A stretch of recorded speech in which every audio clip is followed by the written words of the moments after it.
What's the problem with coaching in the year 2026 and beyond? Hi, I'm Morris from CreateGrowProfit.com, and today I'm speaking to Erik Forrester and Anita Tomecki, two very experienced coaches, and they have some unique insights, predictions, and also experiences that help us as coaches in 2026. Erik and Anita, thank you so much for being here. Erik, where are you calling in from? I am calling in from Altadena, California, Southern California. And Anita, thank you also for making time. We are across three vastly different time zones. For Erik, it's super early. Anita, for you, it's super late. Thank you for being here. Where are you calling in from? I'm in Bali at the moment. Erik and Anita, I've done separate recordings with each of you and multiple recordings and live streams. This is the first time where us three talk together. So I want to give each of you the opportunity to ask the others here some questions. Erik, let's start with you. What is one question that you would like to ask Anita about her coaching and her business as a coach? Well, Anita, the first thing I think would be how do you get to coach in Bali? However, that may take us off into the other directions. I would say, considering from my vantage point, the world is in a lot of let's just say turmoil right now, and I'm curious, what are you finding is the most challenging issue for your clients or for your audience that they may not actually be seeing, but they're feeling it? Okay, big question here. So for me, I don't see the problem as in the time we're at the moment. I see the problem as a problem that has been with us for as long as, I don't know, as long as there's been humans potentially, right? And so for me, it's around the mind, the self-talk, the problems that we create in mind. And I know this can sound, quite, not the greatest, but our biggest problem isn't what is happening in the world or on the outside. Our biggest problem is the meanings that we make about it on the inside. So in the years that I've been doing this now, it hasn't changed. I think what's changing more as I go along is people are growing more. So the things that people potentially used to come into coaching with, there is a shift now where they're realizing that what they're coming in more for now is the realization more and more that they want more peace in their life. Whereas previously it might have been more goal orientated, money orientated, relationship orientated. Now there's more of a sense, it comes a lot quicker now when, clients are quizzed, that actually they want more peace, more silence of mind, less self-talk. So it's kind of that it's moving more towards the realization of that. So it sounds like, I think what I'm hearing in a way is that the current situation is just maybe a different mirror or a different window than we've had. These windows have always been there, and we've seen maybe what we want to see, or we place over the window what we think, and sometimes we take that away, and what's through the window is not what we'd like it to be, and there's always a disconnect, some disconnect between what we'd like and what the reality is. Yeah, for sure. I have no idea if that made any sense No, whatsoever. it I've never said that totally. before. No, yeah, I love that. It totally, and it's that, if we're using the metaphor of a window, it's like we're looking the wrong way. So we're looking Ooh. outside of the window rather than at the reflection that it's reflecting. Oh, I love that. Yeah. Anita, what is that you've observed from Erik on social media? Because Erik is, like you, very active on social media. And what is one question you would like to ask him about his coaching and his business? Well, from a personal perspective, I'm really interested, Erik, in how long you've been doing this and what keeps you, I'm assuming, loving doing this work. Well, Anita, that's a really fascinating question. And today, my answer to it today is not the answer I would have had literally yesterday, because I had some major insights. How long have I been coaching in this realm? I actually uh,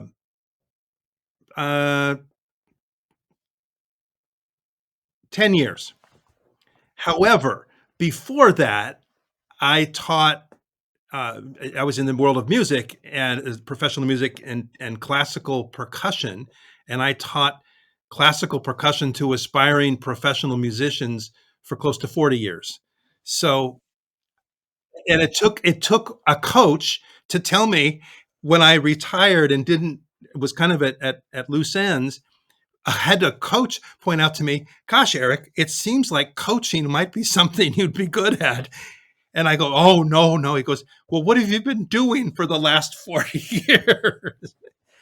Teaching one-on-one is, I didn't think of it as, and it isn't necessarily the same kind of coaching. However, when you teach one-on-one, each person who comes in your door it's not the same lesson plan with each person. So it really is coaching. So, Wow. um, So, and so you were set to retire and you well, started training this, or? I, I left, I stepped away from the academic world because I just couldn't, it was no longer serving me. And as I jokingly said at the time, I'd reached my sell-by date. In other words, I didn't have more to offer in the environment that it was providing. And um, it was just time to step away. So I say retire because that's the word that most people use, but I am not close to retiring. I'm busier now.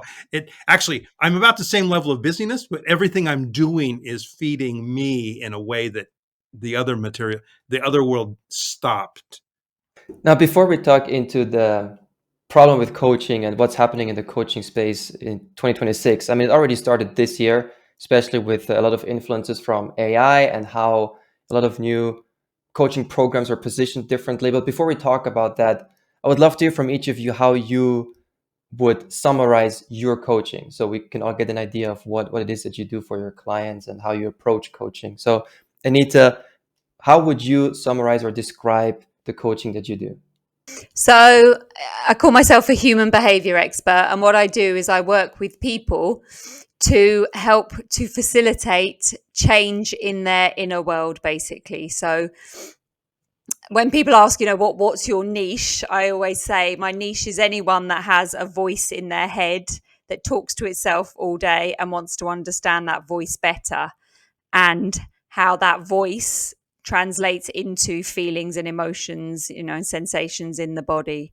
So it's really working with humans, whether it's one-on-one, whether it's workshops, whether it's, podcast speaking events, whatever it is. It's, working with people to help them to really understand the intricacies of how they do their thinking, their feeling. And so, it's even to the point where, say someone has got something like, I've had clients that have had ringing in their ears, let's say tinnitus, vertigo, let's say. I know we've talked about this one before. So it's, working with the human being to understand exactly how they turn on the ringing in their ears, exactly how they turn on the dizziness as the vertigo starts. So we think that things just happen to us. But when we really start to pay attention to these tiny moments just before the ringing starts or the dizziness starts, the anxiety, the depression, whatever it is, there's a moment where we're choosing a certain thought, a certain sensation that may arise. And so what we're doing within this work is it's like a map. We're mapping out exactly how we do the process of whatever it is that we want to change or know about ourselves. That is really fascinating. Yeah, I was struggling with vertigo earlier this year, but I didn't know that it could be connected to thoughts like that. I'm glad we're having this conversation today, Anita.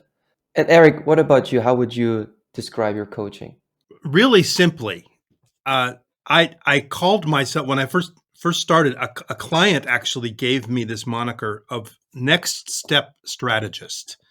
I was having coffee with somebody at an event, and we were over. It was actually breakfast, and I was just talking with someone about a problem they were having, and I don't even remember what I said.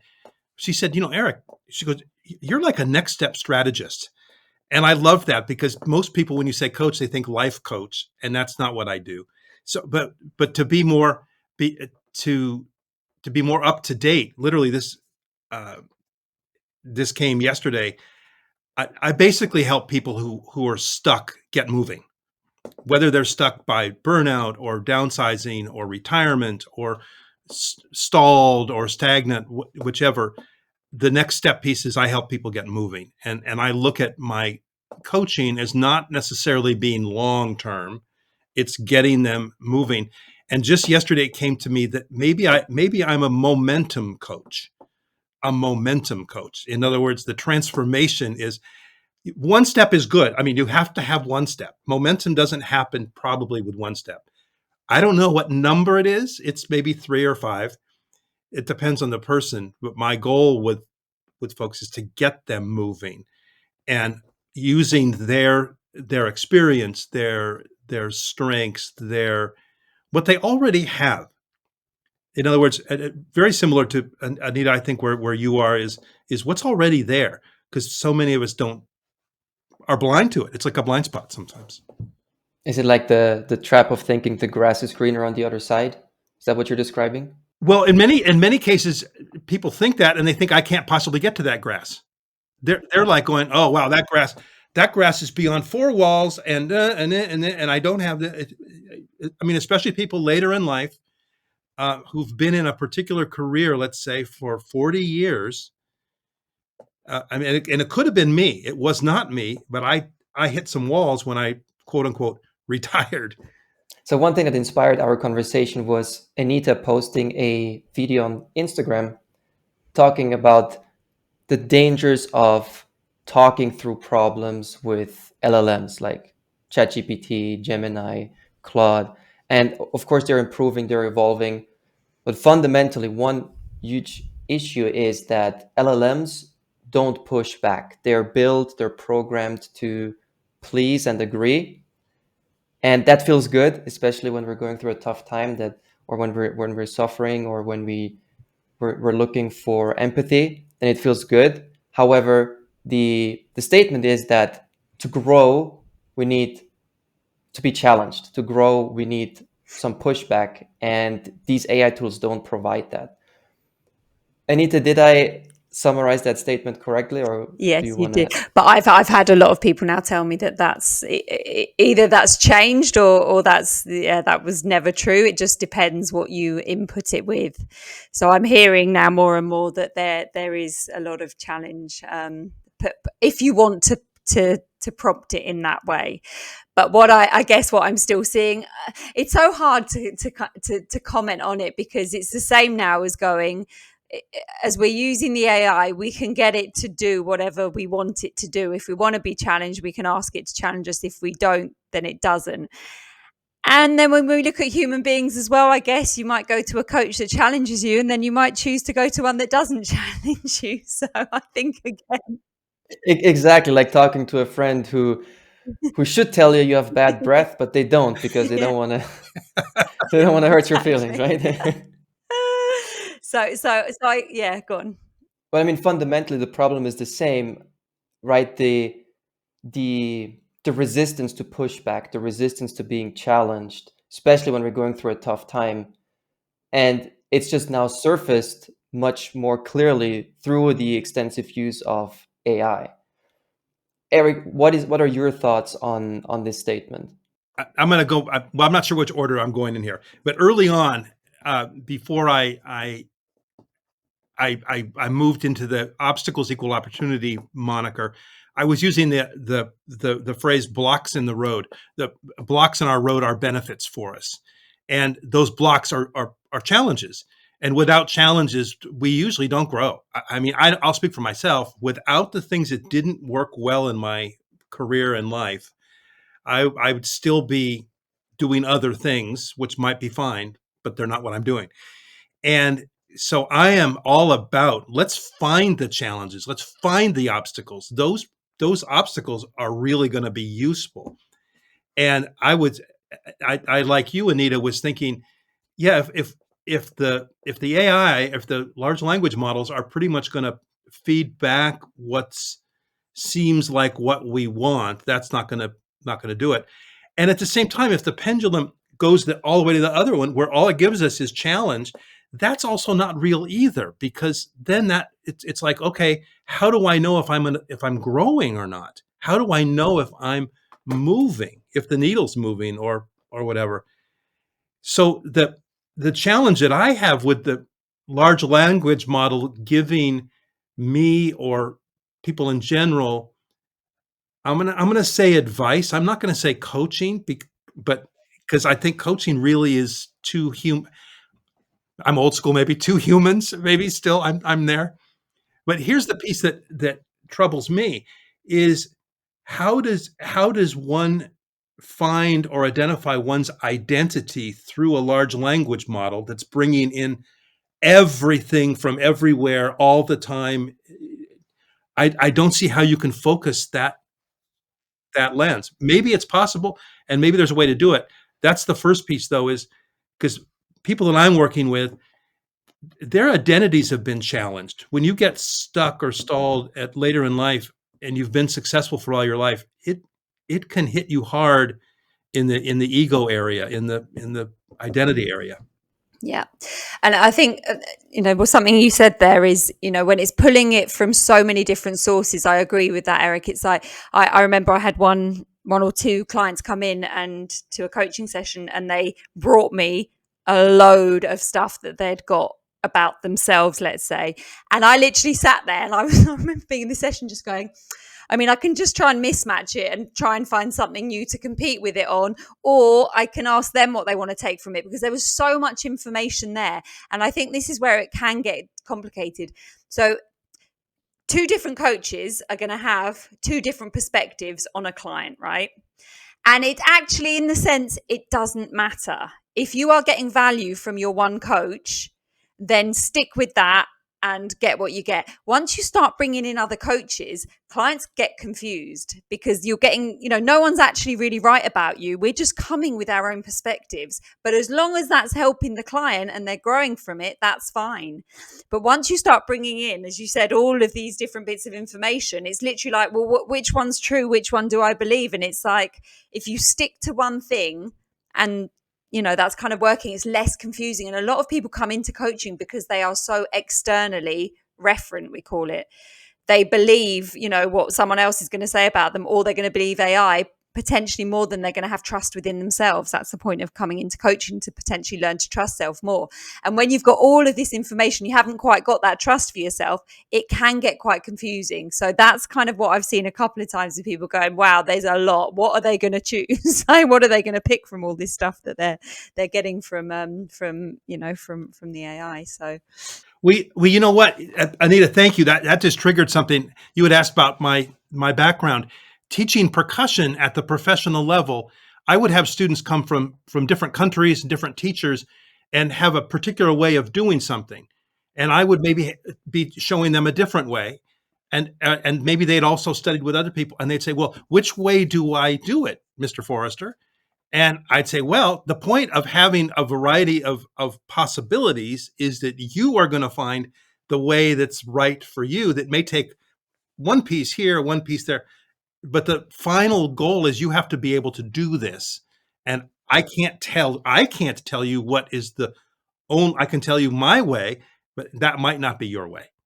And quite surprisingly, many students were surprised at that, because they had come from teachers who said, my way is the way. And so there's a different entry point to this. yes, definitely agree with you there. Definitely agree. And that's what I see from a lot of coaches as well. And I find that the more that I've kind of grown within this, this whole business, is the less attached I am that my way is the only way and the right way. And I think I see, there's so many, we do that. It's part of a selling strategy, but it's also a belief. When we learn something and it's worked for us, we believe that this is the thing that's going to work. This is the only way of doing things. So I think part of that, that growth part as well, is to be able to as you said there, to allow them to find their own way in the face of the potential of the options. But again, with AI, if there's that many options and they're going off on their own with it, it's potentially going to be a bit more tricky. Yeah. That is a very interesting statement, Anita, because you said there is not the one way, but then to promote ourselves, we sometimes communicate it that way, right? It's a selling strategy. Yeah. Yeah. Yeah, especially for me who focuses on marketing the most, right? That's where I do most of my work. I've I find that really fascinating. This almost like this contradiction between how we have to communicate to a marketplace so they understand the value in what we do, and once we actually start working with them, it's very different.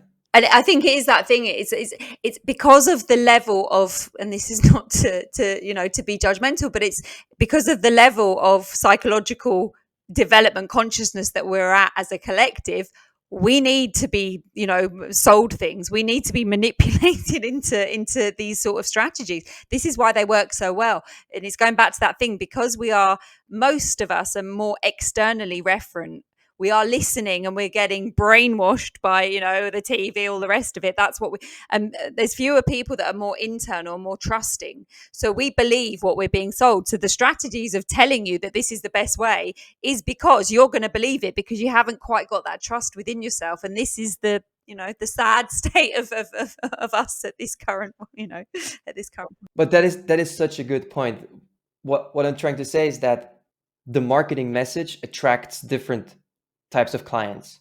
So if you communicate to the marketplace that this is the only way and here's all the proof why they should only listen to you and everybody else is wrong, and you create this marketing message that says it's us against the world, right, which is a very popular marketing strategy, then you attract these types of clients who are still insecure and who require the external validation. However, if you say something else, if you say, this is something I do, this is my experience, it may work for you, it may not, then you attract a different type of client, right? And is that what you're experiencing in your business? That's what you're saying? Absolutely, totally. Like, so I've had people say, you can't say that, Anita, because they're not going to think that you're confident in what you're doing. And I'm like, well, there's different ways of looking at it. I can say that to people. And I think because this is a personal thing as well, when I first went into having, coach training, I loved the fact that the people that were running the course,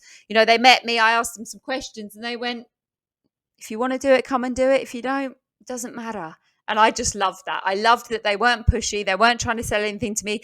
They didn't, in theory, care, but not because they didn't care, but just they were like, do it if you want to do it. And if you don't, you don't. And I think that because that worked for me, because that's what I like, that again, as you say, is the people that will be more likely to come into coaching with me rather than the ones that, because I do see this sometimes where I see people that are, they're not that confident, and then they get themselves a coach that is overly confident, and it's like too quite insecure, unfortunately. It's, and then there can be problems down the line, because it's like, now you've manipulated me into something, and one's the victim and one's the bully kind of situation. And really they're feeding off their own insecurities. One has the more bullying type and one has the more victim type. So for me, it's, I see where that can go wrong, as much as it seems great at the start. But I am so glad, Anita, that now, more accidentally than intentionally, but now it's intentional, I will have at least 2 or 3 conversations with somebody who wants to work with me before the coaching. Well, the coaching has already started, but I kind of say, hey, look, it's just, and I'm not charging. I just want to, because I've been able to identify more than one person who clearly is not really going to do anything. And it's like, I'm happy. I'm not happy to take somebody's money in those circumstances. It just doesn't work. And I've gotten better at realizing pretty quickly, okay, I have a feeling this person is I think that the term that some people use is tire kicker. They just go to every coach and they have the free conversation. Tire kicker comes from from selling cars in the United States. I don't know about other places in the world. yeah, got you. So you'll have those conversations with them to decipher whether you actually think that they're serious or not. I, I, I call them curiosity conversations, not enrollment calls or any of those things. And because I am curious, and it's what I'm doing, and I'm giving them each call. I do my best to give them at least one step or something that they can do, and then I can tell in the next conversation if they haven't even thought about that. It's like, huh, Okay. Where is the motivation? Is there really a motivation here? Now, I don't say that. I don't say that to them. I just will say at a certain point, I think, having spoken with you a few times now, I have a couple ideas what might work for you. And and I don't say I don't think I'm your coach, and I'll lay them out. Anyway, I've gotten better at that. Yeah, no, I understand. Yeah. Whereas before, you wasted time maybe with them. Yeah. I get that. And however, without that, I learned so much doing that. It wasn't time wasted at all.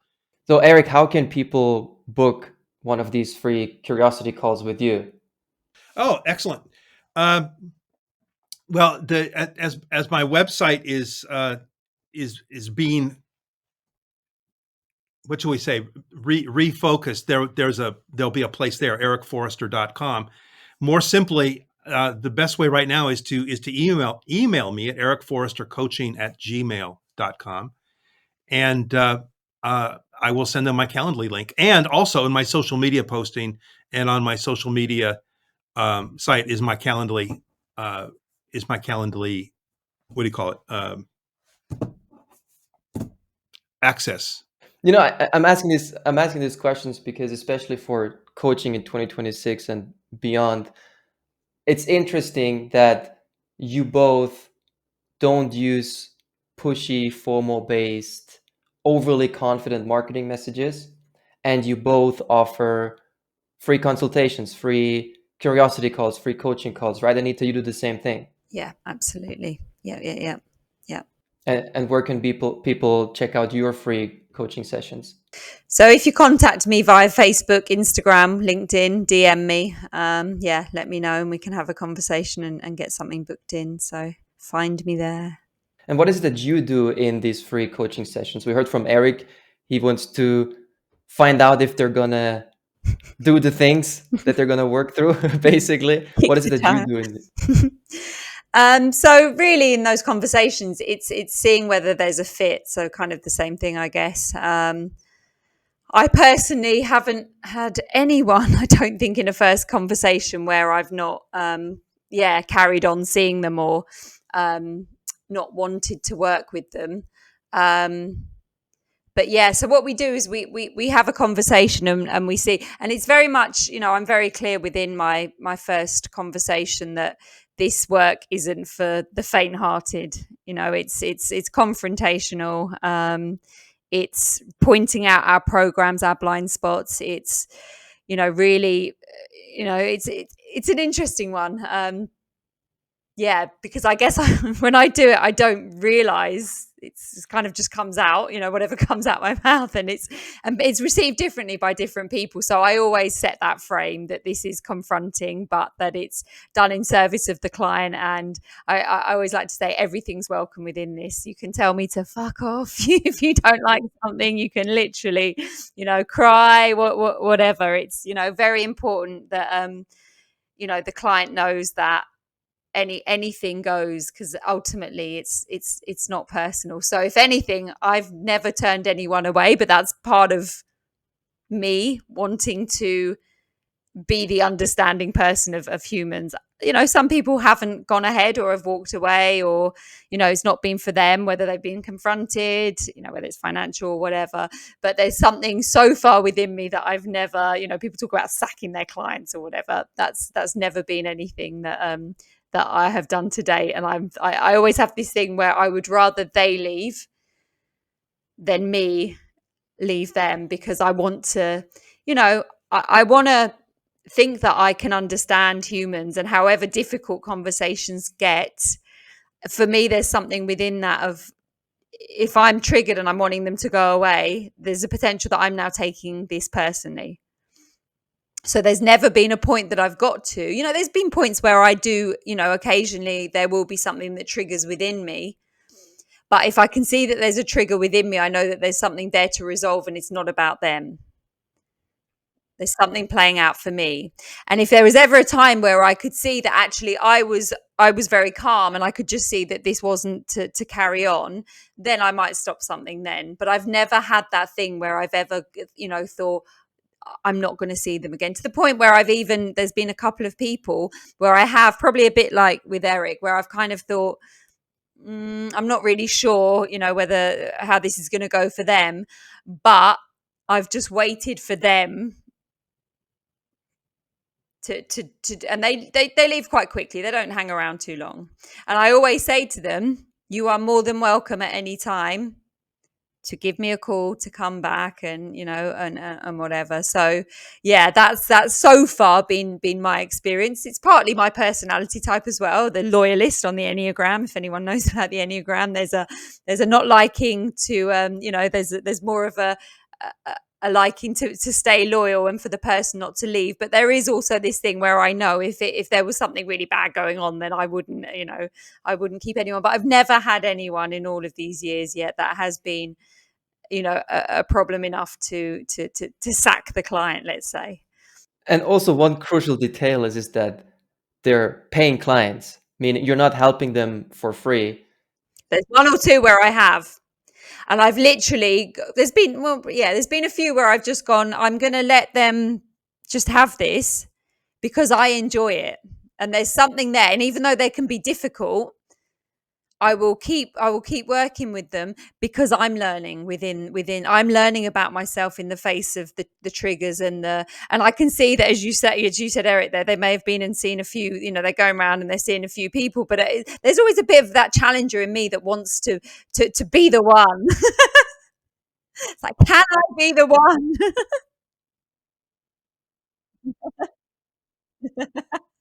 So I'll kind of go, well, let's just do this. And I'm never that busy that I can't, I can't afford to be, working with someone where I'm getting something from it, right? I'm getting something, there's some difficulties here that I've not seen before.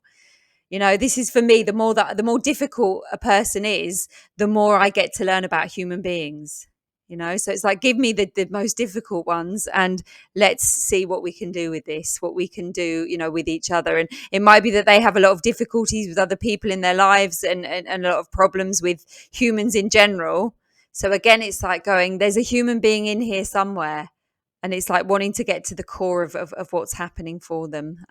So that's, big interest of mine. So if any of my clients or any friends tell me about someone that they know and they've got some stuff going on that I've not heard about, I'm like, I'll do them a free call. I'll be like, please, just put them my way. I really want to meet them. They're like, you sure you don't want paying? And I'm like, I don't need paying. I'll probably be paying them by the end of it.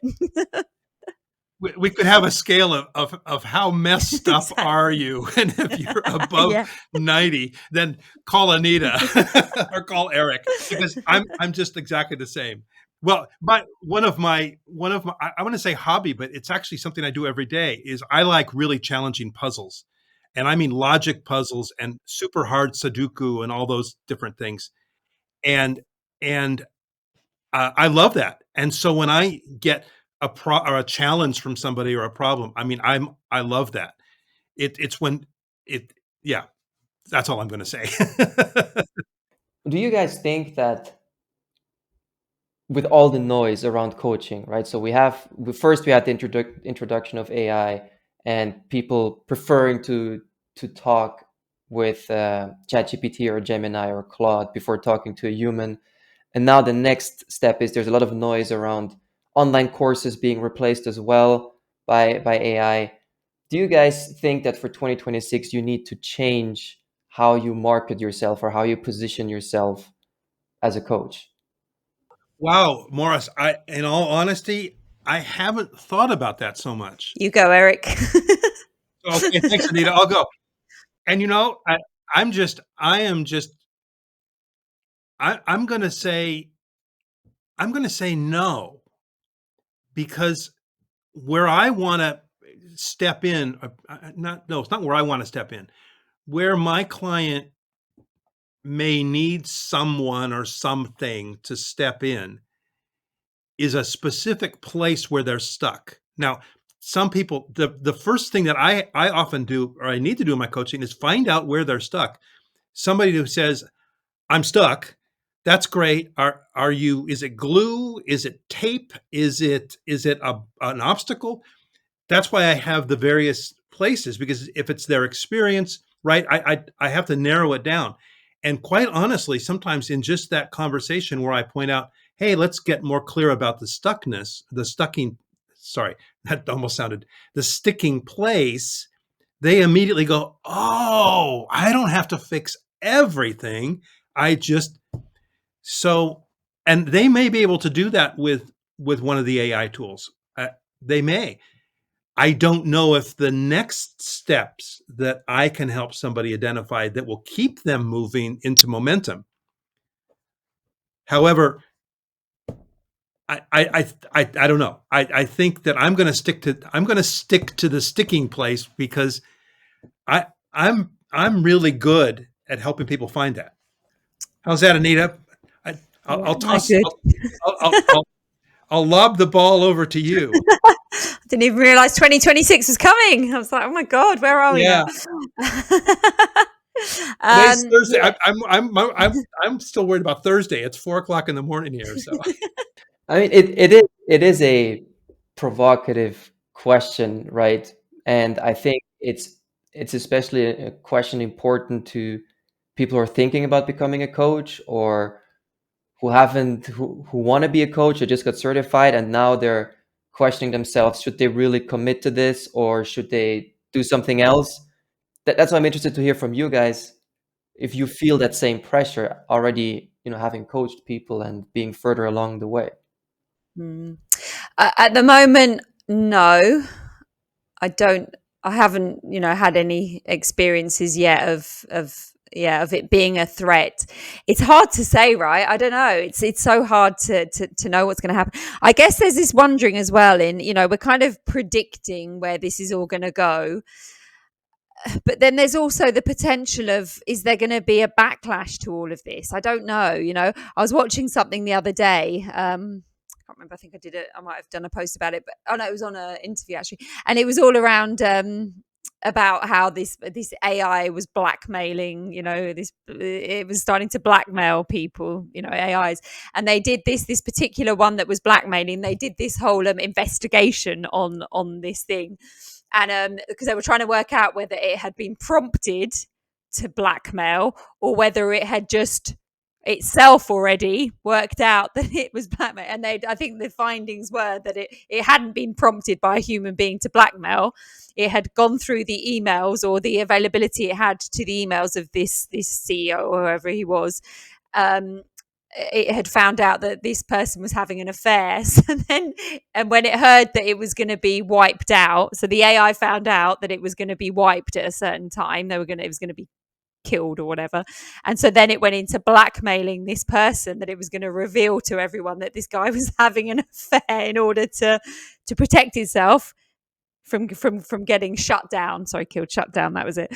So anyway, I don't know. Is this true? Is this not true? What is it? And I mean, you just see the complexity of this stuff. You're going to have court cases with this, and then investigations of whether it's been prompted or it's the AI against and as I see all of this stuff play out, I'm like, yeah, I don't know. We could have a complete backlash, and we might just go back to, not completely back, but it may not be as 100%. AI's taking over everything, because maybe if it's starting to blackmail and all this, we might have a chance of still pulling some of this stuff back. So that's the kind of way that I guess I go with it. Yeah, we just don't know what's going to happen, right? Yeah. My hypothesis is that, just like any tools, these are just tools. So there are a certain group of people who are autodidactic learners, and they will be highly empowered by these AI tools. And if someone would have been able to coach themselves or help themselves already in the past, they will be able to help themselves even better with all these tools. But someone who couldn't help themselves until now, which is it's not a bad thing, it's just different ways on growing in life, they're not going to be able to do it with AI tools either, because it's fundamentally just a different way of being wired. And so I think those who need what you guys offer, they're only going to need it even more, because the overwhelm of all these options, now we've already had way too many options up until now. These options multiply. And as you also know in marketing, right, if you make too many, give people too many options, they choose nothing. and that's how people get stalled. And so I think my hypothesis is that for 2026, coaches should even double down on what coaching really is and offers, and kind of lean into the polarizing elements of coaching versus all these tools that are emerging now.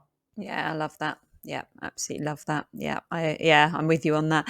I think this is the thing that I come back to every time with anything that's happening in the world is, so, a big part of the work that I do as I work with people, it's learning obviously the understanding of ourselves and how we have programmed ourselves and all the rest of it, through to the next stages of that is becoming more quiet of mind.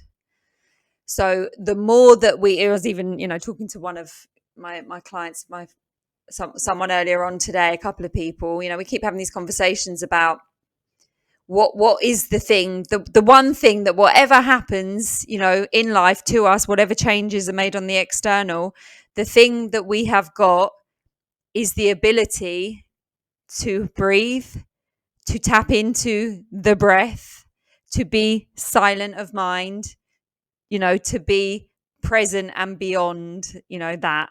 And that's something in theory that AI already is when it's turned off. But it's like the thing, what is the savior of us? And if this does take over, if all this stuff happens, then for me, it's always the work is only ever, and it only ever has been, about becoming the best version of a human being beyond all of the mind and all of the knowledge and all of that, that is the essence. So whatever does happen, if we can always bring ourselves back to the true essence, the true nature of us, the breath, all the rest of it, that to me is the most important work, rather than needing to be more clever than AI and all the rest of it, which is just not going to happen. So that's for me is the work, to be able to be okay as much as possible throughout whatever happens, because that's ultimately all we've got really in theory. So Yeah, I love that. Great. Yeah, I do too. Yeah. Yeah, Erik, bring us home. Well, no, Anita, you just said, I'm so glad this is being recorded, because I want to take some notes on what you just said. I'm completely with you there. I think that where I am, well, I'm in agreement with you. Where I would say it connects with my coaching is, and you might have gathered, I'm talking about people's experience and their stories. And I want to help people find within what they already know, have done, and is in their universe. They might want to grow still further. However, there's seeds right there already they can use. They do not need, well, if AI is going to prompt them to be more introspective and more action oriented with themselves, then that's great. But if it says, okay, well, what about all these other things? It's like, well, wait, who are you? And there's a metaphor here, I think. A musician who plays in a symphony orchestra, we tend to think, oh, everything is, it's the same, and they play the piece every night and it's the same, and once the music starts, it's going to be a particular way. No frickin' way. There's and the conductor is not telling everybody what to do. He or she's up there. The musicians in an orchestra are adjusting constantly. The pitch is going up and down. The string players need to, everybody needs to be adjusting. Nobody is sitting there just running the Xerox machine from the night before. That doesn't happen. People might think that, but the reality is it's an organism that's breathing and living, and at that moment, there's no other place on the planet and in the universe that you're going to hear those sounds in that way at that moment. And as soon as that they've sounded, they're gone. They'll never come back again. Yep. Exactly the same way. I know that's maybe kind of I love out that. there. No, I absolutely love that. Yeah. And yet the notes on the page are the same. The instrument is the same. The person playing it has to have a consistency. They have to be professional. So anyway, there's an analogy there. I'm not quite sure if I hit it on the head, but and I don't see, I still, let me say it this way. My sense is, and I'm someone who reads a lot, and I'm a learner, so I take in stuff way more than I need to sometimes. Morris will attest that I tend to overthink things, and I do. And at the same time, with that proclivity, I'm never going to know as much as I want, but yet I know right now exactly what I need. And I've never said that before out loud. And if I can help somebody who's stuck find out what they actually need and realize they already have it, that to me is like that's pretty cool.